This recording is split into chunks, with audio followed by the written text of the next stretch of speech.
मेरी समझ में नहीं आता कि मस्जिदों में, मदरसों में, दीन के कामों में पैसे देने पर एहसान का ख्याल कहां से आ जाता है।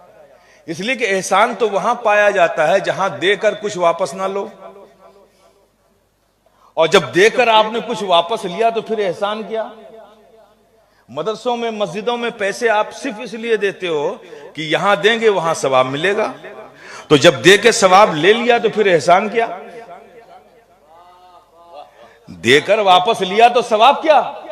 और मेरे प्यारे देखो, अल्लाह का फजल देखो, तुमको डॉलर एक्सचेंज कराना है तो एयरपोर्ट जाना पड़ेगा, शहर के कुछ मखसूस हिस्सों में एक्सचेंज काउंटर है, वहां जाना पड़ेगा।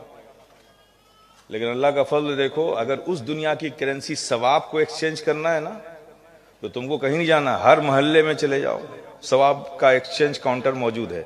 ये मस्जिद एक्सचेंज काउंटर है, ये मदरसे एक्सचेंज काउंटर है, दीन की अशात एक्सचेंज काउंटर है, ये इदारे एक्सचेंज काउंटर है, ये सब एक्सचेंज काउंटर। जो तुम दे रहे हो वो सवाब में कन्वर्ट होके तुम्हारे बैंक में, अकाउंट में जमा हो रहा है।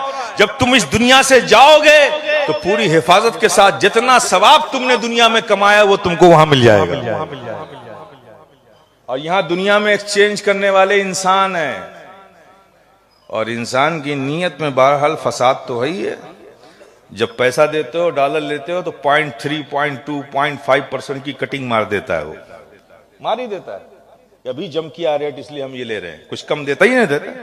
लेकिन मेरे प्यारे, यहां सवाब के काउंटर पे जो है ना, ये इंसान नहीं, यहां फरिश्ते बैठे हैं।